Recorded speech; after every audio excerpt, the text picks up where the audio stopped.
There's a kind of power that doesn't make noise. It doesn't need to. Doesn't shout. It doesn't announce itself. Doesn't crave recognition. It simply exists. Steady. Unshakable. Like a mountain standing through centuries of wind and fire. Silent. Unmoved. That's the kind of strength Marcus Aurelius wrote about. Not the strength of dominance or control over others, but the strength of control over oneself. Because one day, if you're honest, you realize something terrifying. You've spent years trying to fix the world, when you never learned how to face your own mind. Marcus knew this truth better than anyone. He was the most powerful man alive, the ruler of an empire that stretched across continents. Legions followed his command. Senators feared his silence. Nations bent to his will. And yet, he doubted himself every morning. He wrote in his journal like a man holding back a storm. You will meet arrogance today. You will meet deceit, greed, and ignorance. But remember, they are men, not monsters. And you are not above them. Imagine that, the Emperor of Rome, reminding himself not to lose his temper, not to become arrogant, not to forget his humanity. He ruled millions, but the hardest man to rule was always himself. How many men can say the same today?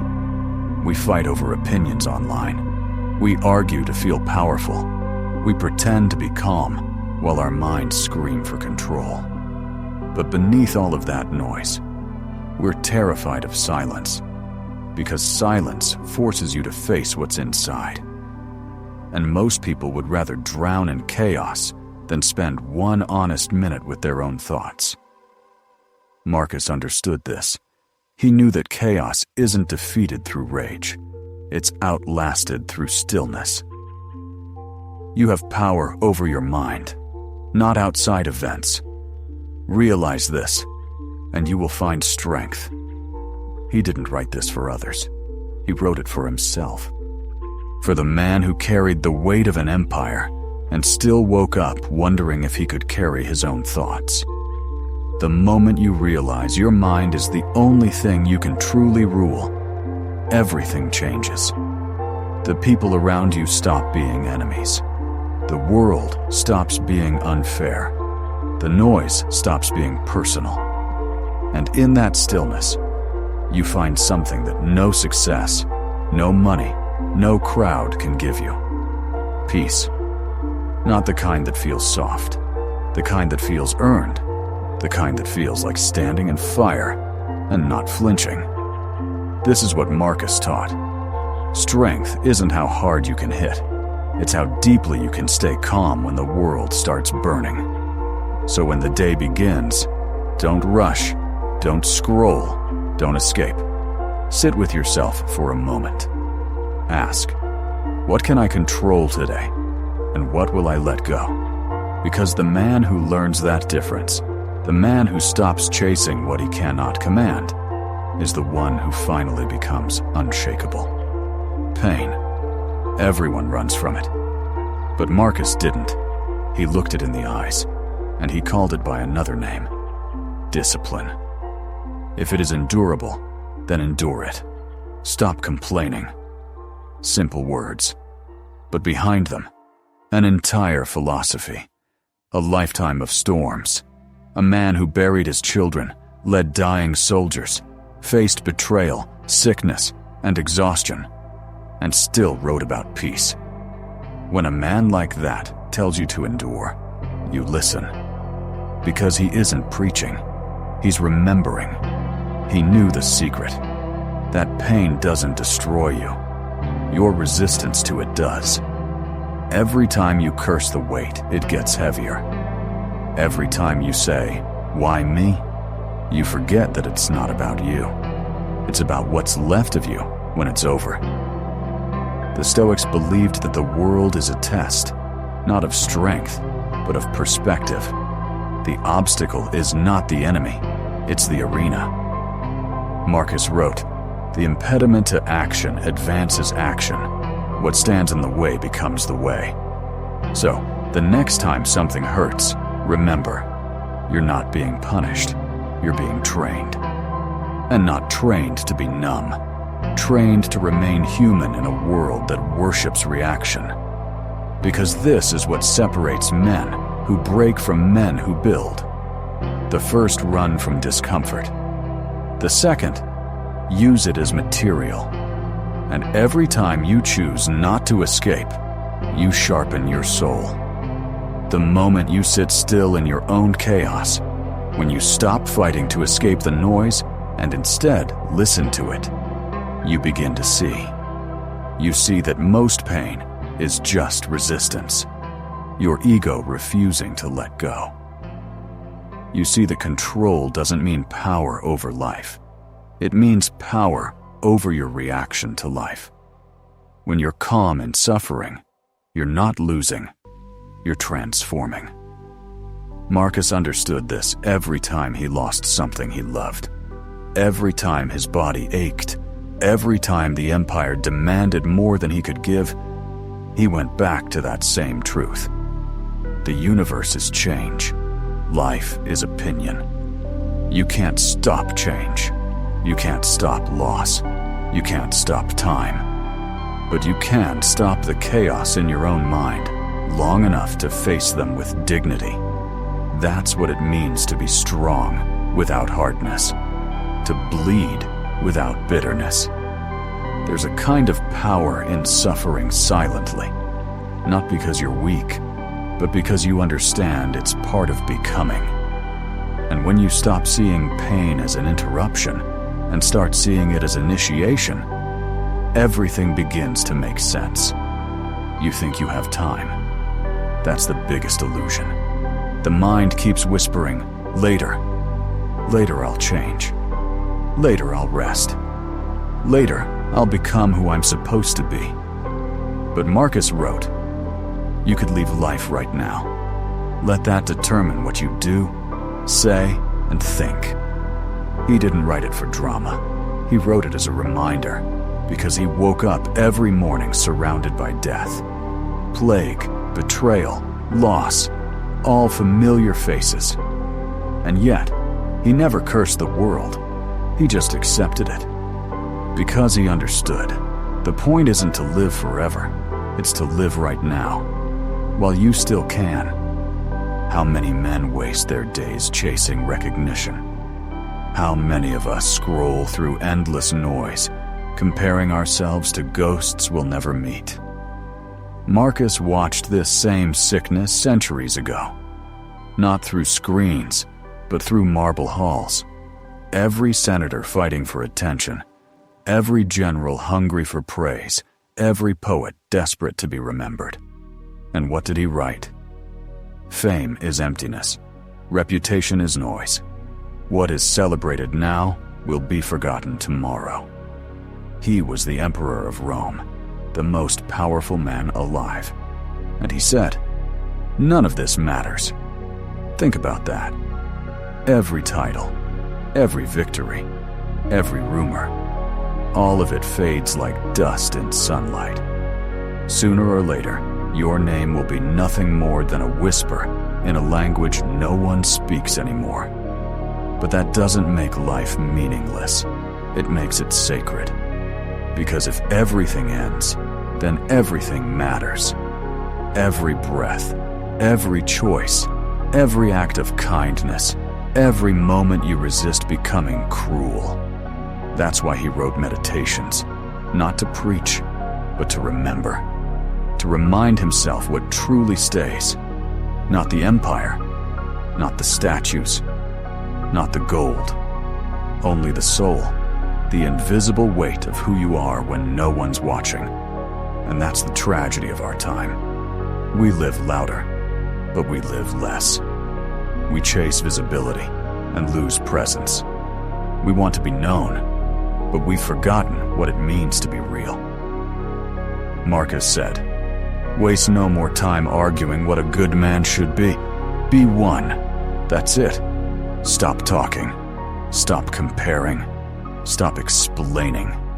Just live. Every second you spend trying to prove something is a second stolen from becoming something. And maybe that's the hardest truth to face. That your life isn't measured by how much you're seen, but by how deeply you exist. You don't need the world to know your name. You just need to be able to say it without shame. Because at the end, when the noise fades, and the crowd disappears, and your achievements turn to dust, there's only one question left. Were you honest with yourself? Did you live in alignment with your values? Or did you trade them for comfort and applause? Marcus understood this better than anyone. He didn't write for legacy. He wrote for survival. For the man he'd be tomorrow morning, when the doubts came back, and the world still demanded more than he could give. So remember this. You are temporary, and that's your freedom. Because once you stop pretending you'll live forever, you finally start living today. The Stoics didn't fear death. They used it as a compass. Every time you remember you'll die, you wake up to what truly matters. And when you live like that, every moment becomes infinite. Not because it lasts forever, but because you were finally present for it. There comes a moment when silence stops being uncomfortable and starts feeling like home. You're no longer searching for the right words, the perfect explanation, or someone to finally understand what you carry inside. You just sit there, breathing, watching the light shift through the window. And for the first time in a long while, you realize, this is enough. The world doesn't owe you fairness. People don't owe you understanding. Even life itself doesn't owe you the version of events you imagined. But you always have one thing left: your response. Marcus Aurelius wrote, "If you are distressed by anything external, the pain is not due to the thing itself, but to your estimate of it. And this you have the power to revoke at any moment." That's it. The hardest truth in the simplest words. You can't control the world. You can't control other people. But you can control your judgment. And in that small, quiet control lies the only true freedom there is. The Stoics called it amor fati, the love of fate. Not resignation, not submission, but a deep, conscious acceptance. It's saying yes to everything. The light and the shadow, the success and the loss, the joy and the pain. Because all of it, every piece, is shaping you into who you must become. You don't choose the storm, but you can choose who you are when it comes. With time, you begin to understand. Life isn't falling apart, it's unfolding. The things you call endings are often beginnings in disguise. The pain you called punishment is the very pressure that builds strength. And what you called failure was simply the truth revealing itself. Strength isn't about control, it's about endurance. It's standing tall when everything around you falls apart, and still having the courage to be kind. There's a calmness that comes with acceptance, a deep, steady peace that doesn't depend on good days. You stop fighting what is. You stop demanding the world to fit your design. And in that surrender, you finally start to see things clearly. The universe isn't against you, it just is. Doesn't punish or reward, it simply moves. And when you move with it, instead of against it, you find something you've been chasing your entire life. Ease. You stop asking, "Why me?" and start saying, "Thank you." Not because it's easy, but because you understand now. Everything that happens belongs to you. Every scar, every mistake, every quiet moment of breaking.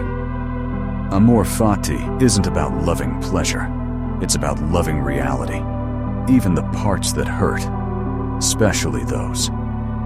Marcus said, "Be like the rock against which the waves break. It stands firm, and the raging of the sea falls still around it. You become that rock, not because you're unfeeling, but because you've stopped running. You've stopped hiding from the waves. You let them hit you. You let them crash, and instead of resisting, you let them shape you. You begin to live without needing everything to make sense. You start to see that chaos and order are not enemies.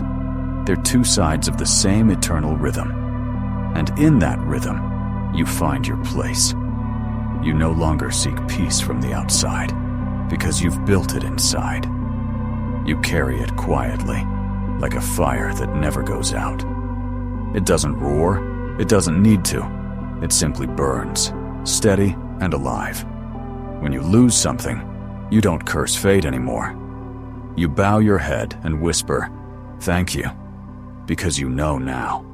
It was never truly yours. It was a moment, a gift, a chapter. And you, the reader, must keep turning pages. You stop clinging. You stop begging for permanence. You start to see beauty in impermanence itself. Everything that comes must go. Everything that goes makes space for what's next. And that's where freedom lives. True strength isn't loud. It doesn't shout. It doesn't boast. It's quiet. It's the steady breath of a man who has stopped fighting with life, who understands that acceptance is not weakness, it's wisdom. You look back at the pain that once broke you, and now you thank it for teaching you who you are. You look at the uncertainty ahead, and you no longer tremble, because you know you'll meet it with calm eyes and open hands. You've stopped needing guarantees. You've stopped chasing control. You've stopped demanding that life be easy, because now you see how sacred it is that it's real. And in that quiet moment, you realize something beautiful. You don't have to win anymore. You don't have to prove, to perform, to please. You just have to be here, present, alive, fully aware of the gift and the weight of existence. That's amor fati. Not to escape life, but to embrace it so completely that even the pain becomes holy. There's a place you reach when you've stopped running, not because you've given up, but because you've finally realized there's nowhere left to go. It's not on a map. It's not in success, or recognition, or revenge. It's a quiet clearing inside you, a space where everything unnecessary has fallen away, and only the truth remains. The still point is what the Stoics were trying to find all along. Not immortality, not perfection, just peace. The kind that doesn't depend on anything outside yourself. Marcus Aurelius once wrote, "Nowhere you can go is more peaceful, more free of interruptions than your own soul." He ruled the largest empire on earth, commanded armies, signed decrees that shaped nations. And still, he knew the only true kingdom is the one within. You start to understand this the older you get, when ambition burns down into clarity, when the hunger for recognition fades, and you finally taste the quiet you've been avoiding all your life. At first, silence feels unbearable. You reach for noise, for movement, for anything to fill the space. But then, something shifts. You stop fighting the stillness. You let it hold you. And in that silence, you begin to see things as they are. The noise of the world fades, and all that remains is the rhythm of your own breath, the faint echo of a heart that's still beating, the quiet pulse of being alive. No one applauds that. No one sees it, but it's everything. The Stoics called it ataraxia, the unshakable calm of a mind that has made peace with itself. It's not the absence of struggle, it's the presence of perspective, a kind of inner clarity that cuts through the fog of life. You stop asking for the storm to end. You just learn to stand in the rain without breaking. And when the wind howls, you smile, because you remember that the same wind once carried you forward. There's a strength and quiet endurance that loud victories can never touch. You don't need to dominate anymore. You don't need to prove. You don't even need to understand everything. You just need to be, to breathe, to exist fully, right here, right now, to be present enough to see the world not as it should be, but as it truly is. That's the still point. It's the space between reaction and response, between fear and choice. It's that moment where time slows down, and you can finally see the difference between what you can control and what you never will. You start to realize most of life's suffering comes from confusing those two things, from thinking you can change the world when all you ever needed to do was change your mind. You don't conquer the external. You master the internal. That's where freedom begins. When you stop blaming the past, stop demanding certainty, stop bargaining with fate, and simply say, I'm here. The present moment becomes sacred. Not because it's perfect, but because it's real. This breath, this heartbeat, this thought is the only thing that ever truly belonged to you. You start to see how much of your life you've spent chasing ghosts, the approval of others, the illusion of control, the promise of happiness that always seems one achievement away. But now you see. You finally see. Peace isn't found when life stops hurting. It's found when you stop running from the hurt. You don't numb it. You don't deny it. You just sit with it. You let it pass through you like rain through soil, and in its wake, something new grows. Something stronger, quieter, wiser. That's growth. That's real strength. Not what you show the world, but what you hold inside when no one's watching. Sometimes, when you sit long enough in that stillness, you realize the person you were chasing all along was the one sitting right here. Tired, flawed, but finally honest. You start forgiving yourself, not because you've become perfect, but because you've stopped expecting perfection. You start trusting yourself again, not because you always know what to do, but because you finally listen. And then, something miraculous happens.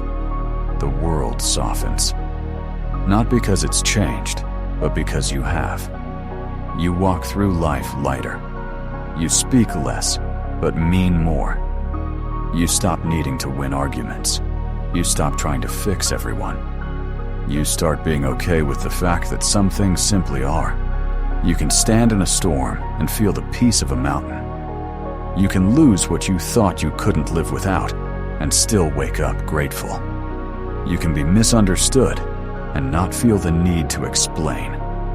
Because now you understand. Peace is not something you find. It's something you stop disturbing. The still point is always there, beneath the noise, beneath the fear, beneath the stories you tell yourself. It's not hiding, it's waiting for you to be quiet enough to hear it again. So you breathe, and in that breath, you remember what it means to be alive. Not as a hero, not as a victim, just as a man, standing between chaos and order, between past and future, at peace with the only thing he's ever had. This moment, the still point, the quiet strength, the calm beneath all storms. And for the first time, you stop searching for peace, because you've become it. Time. It slips through your hands even as you try to hold it. You wake up one day and realize the days you once called someday have quietly become yesterday. And what's left is now. Marcus Aurelius wrote, "You could leave life right now. Let that determine what you do say, and think, not as a warning, but as a reminder. Because every man forgets. He forgets that this moment, this breath, is all he's ever really had. You tell yourself you have time to change, to forgive, to start again. But time isn't something you have. It's something you spend. Every second, a decision. Every minute, a trade. Every hour, a quiet surrender of something you'll never get back. And still, you waste it on resentment, on comparison, on noise, on everything except the one thing that matters: being here.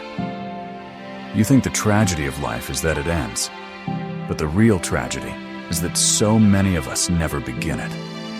We're waiting for the perfect time, the perfect plan, the perfect version of ourselves. But life doesn't wait. It just keeps moving. One sunrise closer to your last. One heartbeat closer to silence. And you have to ask yourself, what are you doing with the time you've been given? Because the clock isn't your enemy. It's your teacher. It's telling you, wake up.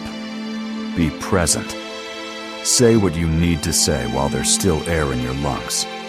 Love deeply, even if it scares you. Walk towards the things that make your heart beat faster. And for God's sake, stop pretending you're immortal. Marcus understood this better than most. He wrote his meditations not to be remembered, but to remember. To remind himself, a man who could command armies, that he was still mortal, still fragile, still human. He didn't write to others. He wrote to himself, to the part that still doubted, still feared, still forgot. And that's what makes his words eternal. Because every man faces that same mirror. Every man wrestles with the illusion of endless tomorrows. You think you're afraid of death, but you're not. You're afraid of living without meaning. You're afraid of reaching the end and realizing you spent your life hiding behind distractions. So you start to pay attention to the small moments, the morning light through the blinds, the sound of rain against the glass, the quiet rhythm of your own breath. You start to see that this simplicity isn't empty. It's sacred. You don't need more time. You need more awareness. The Stoics said, "Memento mori." Remember you will die. But they also meant, remember you must live. Don't confuse existing with living. Existing is automatic. Living, that's a choice. To live is to love even when it hurts. To forgive even when you could hate. To stand up one more time after you've fallen 100. To open your eyes and see beauty in imperfection. To stop counting days and start making days count. Because time doesn't slow for anyone. You can't bargain with it. You can't store it. You can only spend it wisely, or waste it. So spend it on what matters, on growth, on kindness, on creation, on presence. You can't take your possessions into eternity, but you can take your character, the man you've become. That's the only thing that endures beyond the clock. Marcus said, "Don't act as if you were going to live 10,000 years. Death hangs over you. While you live, while it is in your power, be good." That line hits harder when you really feel it, not as a threat, but as liberation. Because once you accept you don't have forever, you stop wasting time pretending you do. You stop chasing validation. You stop running from discomfort. You start to live on purpose. You start asking better questions. What do I want to leave behind? What will outlast me? What will echo in the hearts of those I've touched? And suddenly, the fear of death loses its teeth. Because when you're living fully, death isn't the opposite of life. It's the completion of it. A man who has lived with presence dies without regret. Because he knows he didn't let the noise of the world drown out the quiet voice of his soul. That's what it means to be truly alive, to be aware of the ticking clock and still choose to love, to build, to give. You stop being a victim of time and start becoming its student. Every passing second teaches you something: how fragile you are, how temporary everything is, and how beautiful it all becomes because of that. There's a strange peace in that awareness, a bittersweet calm that humbles you. You stop taking things for granted. You start saying thank you more often. You start forgiving faster. You start showing up for the moments that matter. And when the end finally comes, you don't beg for more time. You just whisper, "I lived." That's enough. Not a perfect life, but a conscious one. Not an endless story, but a complete one. And maybe that's what Marcus meant all along, that in remembering our death, we finally remember how to live. There's a moment when reflection becomes action. When all the words, all the wisdom, all the thoughts either turn into something real or fade into the noise like everything else. That's the crossroads every man reaches. It's not about reading more. It's not about collecting truths. It's about facing the one question that cuts deeper than all the rest. Who are you when no one's watching? Not the version you show to the world. Not the mask. Not the voice. Not the image you built for approval. But you. The quiet, unguarded, unfiltered presence that exists when the cameras stop rolling. That's the man the world will never know, but the one you can't escape. Marcus Aurelius faced that same mirror every day. He wrote not to others, but to himself, reminding his soul, "Don't waste this breath. Don't betray what you know to be right." And that's the real test. Not to talk about virtue, but to live it. Not to look strong, but to be strong when no one's there to see it. Because truth isn't something you say. It's something you do. Again, and again, and again. Even when it costs you. Even when it's lonely. Even when it hurts. The man who builds himself in silence doesn't need to prove anything. His life is his statement. His discipline is his proof. You realize then, the mirror and the fire are the same thing. The mirror shows you who you are. The fire burns away what you're not. And both are necessary. Without reflection, you stay blind. Without pain, you stay weak. The fire humbles you. It strips you of the false, the easy, the comfortable. It leaves only what's real. That's why it hurts. Because truth always burns. But the man who endures it becomes something indestructible. You start to understand that strength isn't about power. It's about alignment. About being the same man in public and in private. About acting out of principle, not emotion. It's about having nothing to hide, nothing to prove, nothing to run from. That's what real freedom feels like. You stop chasing validation. You stop trying to convince anyone of who you are. You just live. Honestly, consistently, deliberately. And that quiet integrity starts to build something inside you. A gravity, a presence. You walk into a room and people can feel it. Not because you're loud, but because you're whole. The Stoics knew this. That's why they didn't seek applause. They sought peace. Because peace is what comes when your actions and your values finally match. When you stop pretending. When you stop betraying the man you see in the mirror. The fire purifies you. The mirror keeps you honest. Together, they make you real. That's where the journey leads. Not to perfection, but to integrity, not to dominance, but to mastery of self. When you get there, you realize something simple, almost quiet. You don't need to be someone else. You just need to remember who you are when you stop lying to yourself. You are already enough. Not because the world says so, but because you've earned your own respect. You've walked through the fire. You've stood in the silence. You've faced yourself and didn't look away. And that's what it means to be a man. Not the loudest, not the strongest, but the one who dares to be true.